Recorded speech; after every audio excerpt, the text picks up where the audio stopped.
मानती बीजेपी ने 8 साल में पूरा परिवर्तन नहीं मानती। उपलब्धि मैं उसको मानूंगी जब मेरा देश बहुत विकास करेगा। उपलब्धि मैं उसको मानूंगी जब हमारे देश का जो युवा है, नौजवान, वो एक आगे अलग अपनी पहचान बनाएगा। सरकारी नौकरियां होंगी, बुजुर्गों की पेंशन होगी, मैं उसको उपलब्धि मानूंगी। मैं उसको उपलब्धि मानूंगी जो हमारे देश में हो रहा है। बलात्कार हो जाता है, बलात्कारियों को फांसी होगी, मैं उसको उपलब्धि मानूंगी। मैं उसको उपलब्धि मानूंगी जितनी ये संस्थाएं बेचने में लगे हुए हैं सरकारी, ये उनको ना बेचे, ना प्राइवेटाइजेशन करे और ये उनको राष्ट्रीयकरण करे, मैं उसको उपलब्धि मानूंगी।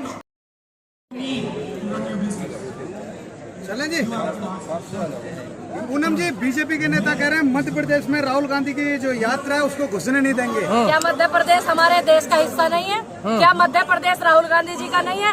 या मध्य प्रदेश तमाम उन कांग्रेस के कार्यकर्ताओं का जो सड़क पर पैदल चलकर अपनी हिम्मत और अपनी साहस का जो अब नतीजा देखने को उनकी मिल रहा है, क्या मध्य प्रदेश उनका नहीं है? ये तमाम इस तरीके की बातें किसान आंदोलन में हुई थी कि दिल्ली नहीं आने देंगे किसानों को, ये नहीं करने देंगे। तो मोदी जी और हमारे जो गृह मंत्री हैं उनके लिए भी, सब पूरे देश ने देखा, तमाम मीडिया ने भी देखा कि किसान दिल्ली में गया था और ये वो कांग्रेस ही है जो देश से बाहर निकालने का जज्बा और जोश अपने दिलों में रख करके निकला हुआ है। मामा की सरकार है, भूस भर देंगे वो। मामा जी थारी तो पकड़े, हम एमपी आ लिए, बस बहुत जल्दी आ रहे हैं। स्वागत नहीं करोगे, हमारे नेता आ रहे हैं। क्यों मामा जी भारत जोड़ो यात्रा के खिलाफ है क्या? वो नहीं चाहते भारत में जो इतनी सारी चीजें हुई है अभी पिछले दिनों, हिंदू मुस्लिम बिरादरी इन सबको करके जो तोड़ने की साजिश इन्होंने करी है, जो नाकाम हुई है, तो क्या मामा जी नहीं चाहते देश इकट्ठा रहे, हिंदू मुस्लिम आपस में भाई भाई बन के रहे? क्या वो नहीं चाहते? या तो वो टीवी पे बैठ करके अपना एक बयान देवे, बोले कि हाँ मैं भारत जोड़ो के खिलाफ हूँ, तो तब हम उनको बैठ करके जवाब देंगे। समस्त कार्यकर्ता एक छोटे से छोटा जवाब देने की हिम्मत रखता है। एक बार बतावें तो सही मामा जी, क्या वह भारत जोड़ो के खिलाफ है?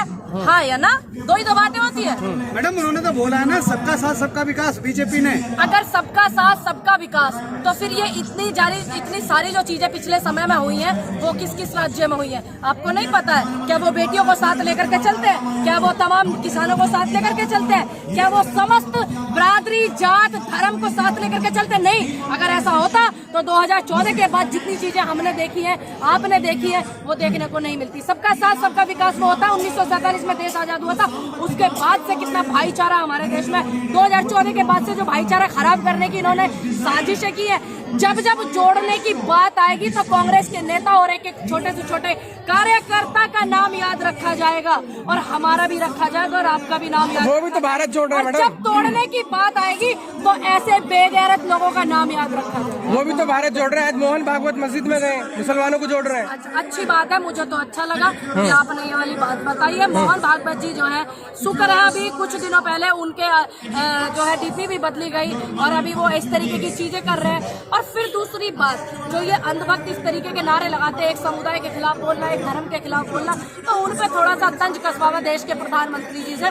दूसरी बात, अभी ये सिर्फ एक दिखावा है क्योंकि राहुल गांधी जी की जो ये यात्रा चल रही, भारत जोड़ो जो यात्रा है, इससे डर का माहौल बना हुआ है, हालत खराब हो रही है और सिस्टम डगमगा रहा है, तो इसलिए ये सब चीजें हो रही है। अभी तो देखते रहिए, अभी तो यात्रा का आज 15वां दिन है, अभी तो तेल देख और तेल की धार देख और आलिए मारे। 15 दिन हो गए, मेन मीडिया ने एक अच्छी कवरेज मिली आपके 15 दिन में और आप तारीफ इतना कर रहे हैं। अगर मेन मीडिया अपनी जिम्मेदारी को समझता तो उस हाथरस वाली बेटी को रात के अंधेरे में 2 बजे नहीं जलाया जाता जिसका रेप हुआ था। मेन मीडिया अपनी जिम्मेदारी समझता है, उन्नाव रेप पीड़िता जो थी उसको रात के अंधेरे में नहीं इस तरीके से करा जाता। मनीषा वाल्मीकि का जो बलात्कार हुआ उसको अच्छा इलाज मिलता। अगर मेन मीडिया दिखाता तो अग्निपथ के विरोध में देश का तमाम युवा खड़ा हुआ था कि हमें रोजगार दो, तो वो दिखाता। अगर मेन मीडिया देश के प्रति अपनी जिम्मेदारी को समझता तो जो हिंदू मुस्लिम ये फैलाते हैं देश को तोड़ने की, जो ये मैडम मीडिया काम तो कर रहे हैं। देखो पूरे दिन कुछ शेर आया बाहर से, चीते आए, दिखा दे रहे हो, क्या दिखाया? शेर कितना खारा, हगरा, मूत्रा, रहरा और कौन कौन से प्लेन में बैठ के आ रहा वो दिखा रहे। आज जो चीते हैं वो प्लेन में है और गाय जो है हमारी, जिनके नाम पर उत्तर प्रदेश स्पेशल खास करके उत्तर प्रदेश से आई, उत्तर प्रदेश में जो ये राजनीति करते हैं, गाय के नाम पे। तो वो जो है आज वो क्रेनों में लद के जा रही, उनके अंदर इतना इन्फेक्शन, लंप की बीमारी आ गई। कितने करोड़ों रुपए गवा दिए इन्होंने, कितने करोड़ों रुपए इन्होंने लगा दिए हमारे गायों में। और इन्होंने गवाए कितने? शेर चीते पहले नहीं आए देश में, पहले प्रधानमंत्री नहीं लेके आए, इंदिरा जी और हमारे जवाहरलाल नेहरू जी नहीं लेके आए क्या? जयराम रमेश जी नहीं लेके आए क्या? सब लेके आए ना। लेकिन अब क्या है, जो लाखों करोड़ों हजारों करोड़ों का जो विज्ञापन ये फैला कर पूरे टीवी पे मेन मुद्दे को दबाया जा रहा है, बेरोजगारी को दबाया जा रहा है, जीडीपी बिल्कुल माइनस में है उसको दबाया जा रहा है। देश में आज मौजूदा हालत में कर्जा कितना है? देश में ऐसे ऐसे लोगों को इन्होंने अमीरी की लिस्ट में बढ़ा दिया कि वर्ल्ड के तीसरे नंबर के अमीर बने अडानी और अंबानी। लेकिन वो भिखमंगे लोग हैं जिन पे देश का कर्जा कितना है, रिकॉर्ड उठा करके देखो, पता लग जाएगा। योगी के काम से खुश होकर लोगों ने मंदिर बना दिया है। जितने भी हमारे हिंदू संगठन, सनातन धर्म के जो संगठन है, मैं उनसे एक सवाल पूछना चाहती हूँ कि एक इंसान का अपने मंदिर बना है, वो आपकी आस्था है, हमें उस बात से कोई लेना देना नहीं है। लेकिन आपने एक इंसान को भगवान की उपाधि दी, भगवान के अस्त्र शस्त्र दिए हुए, क्या भगवान राम का अपमान नहीं हो रहा? क्या अब तुम्हारा सनातन धर्म नहीं जाग रहा? क्या अब तुम्हारा हिंदुत्व नहीं जाग रहा? ये मेरा सवाल उन लोगों से है जो राम मंदिर बना करके, योगी मंदिर बना करके जो फोटो डाले हुए इन्होंने, और भगवान राम के शस्त्र को एक महज इंसान के हाथों में सौंपा हुआ है, क्या वो भगवान राम का अपमान नहीं है? तो इसको आप उपलब्धि नहीं मानती? बीजेपी ने 8 साल में पूरा परिवर्तन नहीं मानती। उपलब्धि मैं उसको मानूंगी जब मेरा देश बहुत विकास करेगा। उपलब्धि मैं उसको मानूंगी जब हमारे देश का जो युवा है, नौजवान, वो एक आगे अलग अपनी पहचान बनाएगा। सरकारी नौकरियां होंगी, बुजुर्गों की पेंशन होगी, मैं उसको उपलब्धि मानूंगी। मैं उसको उपलब्धि मानूंगी जो हमारे देश में हो रहा है। बलात्कार हो जाता है, बलात्कारियों को फांसी होगी, मैं उसको उपलब्धि मानूंगी। मैं उसको उपलब्धि मानूंगी जितनी ये संस्थाएं बेचने में लगे हुए हैं सरकारी, ये उनको ना बेचे, ना प्राइवेटाइजेशन करे और ये उनको राष्ट्रीयकरण करे, मैं उसको उपलब्धि मानूंगी। मैं उसको उपलब्धि नहीं मानूंगी कि देश का अन्नदाता या युवा रोजगारी के लिए लड़ाई लड़ रहा है और ये लठ बजवा रहे हैं, ये कंपनियां बुलवा रहे हैं, मैं उसको उपलब्धि नहीं मानूंगी। आप इसकी बात कह रही हैं, अभी उन्होंने यहाँ पे संस्कार के देखे भैया, यू सेंट्रल विस्टा बन रहा, अब से पहले प्रधानमंत्री ना रहे घरों में, अब से पहले प्रधानमंत्री नहीं रहे, संसद था उसको अंग्रेजों के माता पिता बना के गए हैं। किसने बनाया, कौन ने बनवाया, किसके पैसे से बना संसद? संसद टपक रहा, चूरा बारिश आ रही है, जो इतना पैसा उसमें ये लगा रहे हैं। संसद इतना, हमारा 70 साल पुराना संसद, और देशों को उठा करके देखो, किसी का 150 साल, किसी को 400 साल पुराना, उनके संसद में तो कुछ दिक्कत नहीं हो रही, इसमें क्या दिक्कत हो रही है? तो 10, 20, 50, 100 कंपनी लगाते, गरीब मजदूर उसमें काम करते तो ज्यादा बेहतर होता। गुलामी का प्रतीक क्या, कौन गुलामी का प्रतीक क्यों होता?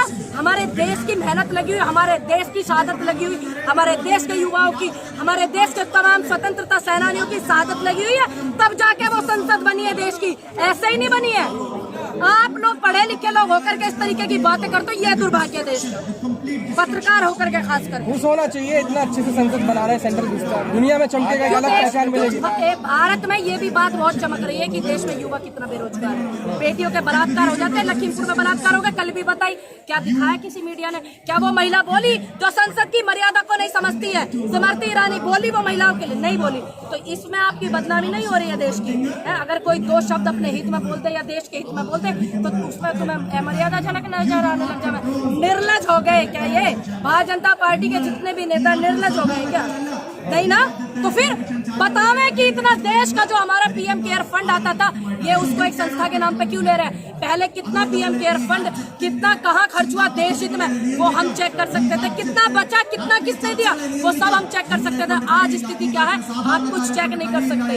अभी तो आपके जो ये सब चीजें आपको ये कैप्चर करने में लिए अघोषित आपातकाल और हम गुलाम है घोषित। जनता पागल है तो चुन रही है उनको बार बार। कितने % लोगों ने चुना? पूरे देश में 35 से 37% लोगों ने उनको चुना है।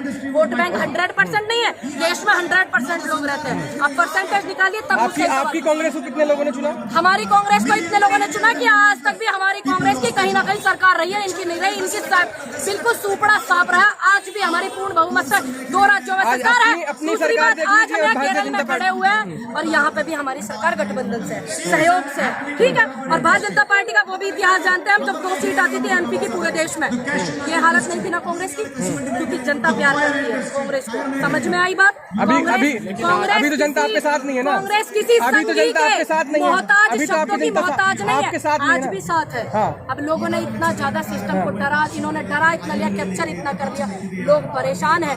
सबसे पहले आर्थिक स्थिति को ये लोग कमजोर कर रहे हैं ताकि इंसान आवाज ना उठा सके। ये लोग कुछ लोग समझ पा रहे हैं, ठीक, कुछ लोग नहीं समझ पा रहे। धीरे धीरे हमारा और आपका काम है कि हम उन्हें समझाएं। गुजरात में 11 विधायक कांग्रेस के सस्पेंड कर दिए। काय को कर दिए? ये लोकतंत्र की हत्या नहीं है, संविधान की हत्या नहीं है। अगर कोई महंगाई पे बोलता है या संसद में मार्च निकालता है या विधानसभा में मार्च निकालता है तो ये उन्हें सस्पेंड कर दे। अभी एमपी भी सस्पेंड किए थे, क्यों कर दिए? क्या अभी पहले ऐसा हुआ? नहीं। अब आप संसद में ये क्या बोलते हैं इनको, जुमला जीवी, इस तरीके के शब्द आप इस्तेमाल करके नहीं बोल सकते। तो ये क्या है? विरोध आदमी किस तरीके से करता है? शब्दों से करता है ना। संसद में आप इस तरीके के शब्द नहीं बोलते। पहले से क्यों नहीं कहा? 8 साल से क्यों नहीं लागू मोदी किया? जी प्रधानमंत्री नहीं 8 साल से मोदी नहीं है, और कौन है फिर? 8 साल से कौन है? धीरे धीरे सुधार हो रहा है। सुधार हो रहा है। ये देश का जो पूर्ण नाश हो रहा है ना, हमारे पास पूर्व प्रधानमंत्री जी थे, डॉक्टर मनमोहन सिंह, बड़े अर्थशास्त्री थे, है ना। लेकिन आज हमारे पास जो देश में प्रधानमंत्री है वो अनर्थ शास्त्र के हैं। तो अनर्थ शास्त्र में और अर्थशास्त्र में फर्क है। ये भी एक अनुप्रास अलंकार है। चलो भाई, और ना 12-10 मिनट हो